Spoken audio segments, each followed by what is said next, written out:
At MIT, does calling for the genocide of Jews violate MIT's code of conduct or rules regarding bullying and harassment? Yes or no? If targeted at individuals, not making public statements.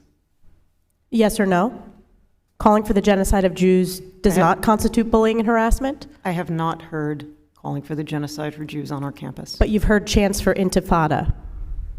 I've heard chants, which can be anti-Semitic depending on the context, when calling for the elimination of the Jewish people. So those would not be according to the MIT's code of conduct or rules? That would be investigated as harassment if pervasive and severe. Ms. McGill, at Penn, does calling for the genocide of Jews violate Penn's rules or code of conduct? Yes or no? If the speech turns into conduct, it can be harassment, yes. I am asking specifically calling for the genocide of Jews. Does that constitute bullying or harassment? If it is directed and severe or pervasive, it is harassment. So the answer is yes. It is a context-dependent decision, Congresswoman. It's a context-dependent decision. That's your testimony today. Calling for the genocide of Jews is depending upon the context. That is not bullying or harassment.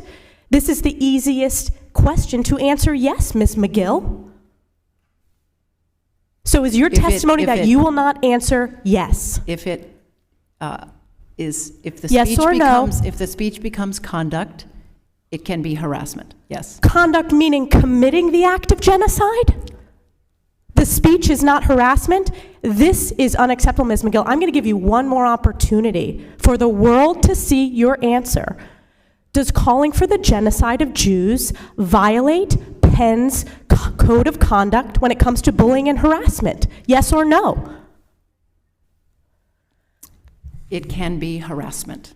The answer is yes. And Dr. Gay, at Harvard, does calling for the genocide of Jews violate Harvard's rules of bullying and harassment? Yes or no? It can be, depending on the context. What's the context? Targeted as an individual, targeted at an individual. It's targeted at Jewish students, Jewish individuals. Do you understand your testimony is dehumanizing them? Do you understand that dehumanization is part of anti-Semitism? I will ask you one more time. Does calling for the genocide of Jews violate Harvard's rules of bullying and harassment? Yes or no? Anti-Semitic rhetoric. When And is it anti-Semitic rhetoric? Anti-Semitic rhetoric, when it crosses into conduct that amounts to bullying, harassment, intimidation, that is actionable conduct, and we do take action. So the answer is yes, that calling for the genocide of Jews violates Harvard Code of Conduct, correct?